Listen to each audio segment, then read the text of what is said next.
What is up, guys? Finishing up these request videos. Today we have the iPhone 11 versus the G8. So pretty big difference in price if you get the renewed versions on both these. So you're looking at $260 and you're looking at $660, I believe I paid for this one. And yeah, so pretty big price difference. So just to show you here with this comparison, because I like this one, how much of a good value you're getting for the G8 now that the price has dropped pretty significantly. Alright, so let's go ahead and talk about the hardware on both. So you have glass and metal design on both these guys. They both feel very solid in the hand. So you have a dual camera setup on both, and the G8 is actually a flat one, and I really love that because it doesn't bounce around when you're typing flat. You also have the fingerprint scanner on the back, G8 branding. You also have the dual camera setup flash on the iPhone with the Apple logo. And we turn it to the side here. We have the power buttons on both rights. I really like the iPhones because it's really nice and big. One of my favorites. The G8's power button is right here, if you can see it. Turn it to the left side. We have the power buttons, or I'm sorry, the volume rockers, the mute switch on the iPhone, and we have the Google Assistant button along with the volume rockers on the G8. You're also getting a headphone jack on the G8, but you're getting stereo speakers on the iPhone, and the charger ports are down below. On the front of each device, you have a notch on both, but you do have slimmer bezels on the G8 and a smaller notch, and you have just a really big, ugly notch on the iPhone 11. Something that I really hate. I can't wait till they go full screen. But this does has the Face ID, which is actually very, very good. It's really excellent technology that they have in there. So at least you have that little trade-off there. You get excellent security with your phone. So you do have a IPS display to an LCD display. Very underwhelming for this price point. It's not that it's a bad display to the average person, but it's most definitely not as good as the G8's display, which we will get into. But again, 6.1 inches, 828 by 1792, so pretty much 720p plus 326 for the PPI, and it gets really bright, so that's not really an issue here. But if you go to the G8's display, it's a 6.1 inch display, but it's a POLED display, and also it's a 1440p display, so it's just a way higher resolution. You can definitely tell when you look up close to images, and when you're just watching video, you can definitely tell it's just the higher resolution display here.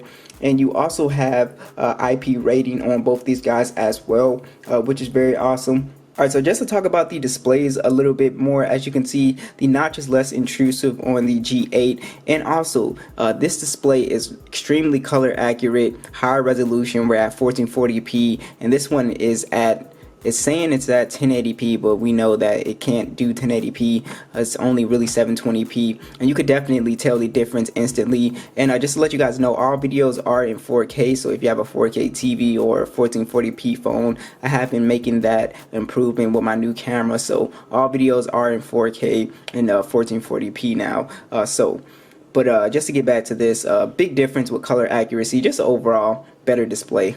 And also another advantage of this 1440p POLED display is that it's always on, and you can put different widgets on here like a calendar. LG has a lot of stuff that you can customize this always on display with, and that's something that you do not have on the IPS display because it will drain the battery. Alright, so let's go ahead and test out the speakers, so I'll let you guys hear for yourself. Now, to keep it real, the G8 speakers, they're not even as good as the G7 speaker, which surprises me. We've been testing it out, and it's actually just not as good as the G7s. The iPhone has stereo speakers, and you'll see the difference here.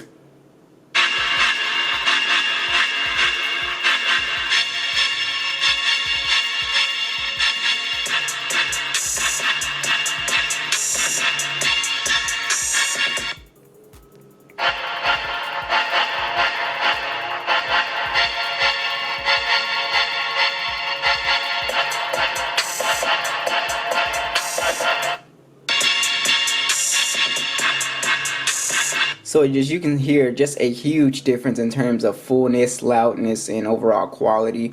Definitely superior speakers on the iPhone 11. Now on the iPhone, you have the latest version of iOS 13.3, the Apple A13 Bionic chip. You also have no expandable storage, 64 gigs. of internal storage and 4 gigs of RAM. On the G7, you have Android 10 with LG skin on top of it, the Snapdragon 855 Adreno 640 GPU. You do have micro SD support, so you get more storage on the G8, 128 gigs of internal storage and 6 gigs of RAM. So as you can see, the G8 is just overall the more powerful device. Definitely on paper, better display, better specs, more storage. Now, as far as gestures and stuff like that, the G8 gestures are pretty smooth. I think the iPhone still has some of my favorite gestures. It just feels like liquid smooth. But the G8 is, I don't know why it gets so much flack. It's very, very smooth, as you can see. They're almost pretty much identical. Sometimes you'll get an animation stutter here and there, but it rarely happens. But as you can see, gestures are super smooth on both. No issues there. Android 10 very fluid, so it is what it is. It really comes down to, do you prefer iOS or Android? And I always tell people, sometimes a lot of people prefer iMessage and FaceTime and all that stuff, and I don't hate on that at all. I'm not really into it, so I usually don't go that route, but definitely you have to make your mind up about that. They both have NFC, so you have those NFC payments as well on both of these guys. For everybody who loves mobile payments, you do have those on both. Now let's talk about cameras. So you have a 12 megapixel standard, a 16 megapixel ultra wide on the G8, shoots in 4K 30 or 60 FPS. Front facing camera 8 megapixels, shoots in 1080p 60 FPS.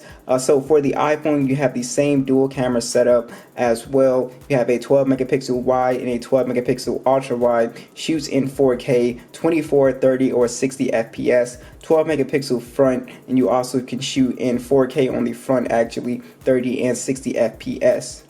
Now you're probably thinking the iPhone is going to kill the G8 when it comes to cameras, but that is definitely not the case here. Surprisingly, the biggest difference I found with these two cameras is color science, and it really depends on your personal preference. Now I do think dynamic range is a little bit better on the G8 here, but you really have to see them for yourself to really make that call which one you like. But as far as them being super like one is far off from the other, it's not really. Sometimes I prefer the colors on the G8. Some on the iPhone are a little bit more color accurate. As you can see, kind of a cleaner shot even right here on the G8. And then when we get to the mic right here,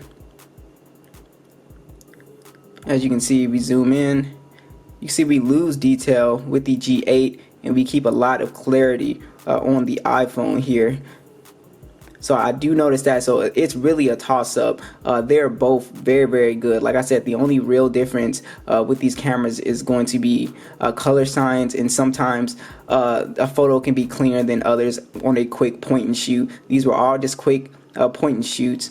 So I'm trying to find the here we go again with the wide angle camera. They both have the wide angle camera. Looks very good. Again, color difference, more greener, more lighter. As you can see, the iPhone is a bit more color accurate, but the G8's colors are actually definitely more pleasing to the eye here. To handle the white lights very good. So like I said, it really is comes down to really what kind of pictures you like to take and what you like to see. You want high contrast stuff. It really comes down to personal taste. Now let's talk about getting inside your phone. So Face ID is beautiful. It works flawless even at night, no problem. As you can see, you try to get it right here, boom, unlocks, no problem. Very fast, very secure. Now you have the fingerprint scanner on the back, which is very fast, very secure. You also have face unlock, which is not as secure as Face ID, but it is very quick. And you also have the hand, so I guess ID on the G8. So if your hands are tied up, you can basically put your palm over it and it'll scan your hand to unlock your phone. You also have swipe gestures on the G8, which I'm not a huge fan of, but you do have those for people who like to use that. Alright, let's go ahead and run a quick speed test, starting with tempo run. 3, 2, 1.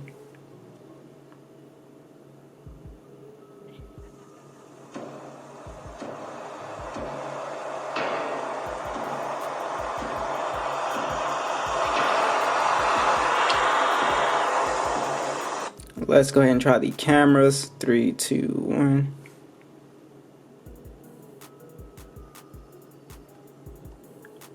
let's go ahead and try a heavy game, Call of Duty Mobile. 3, 2, 1.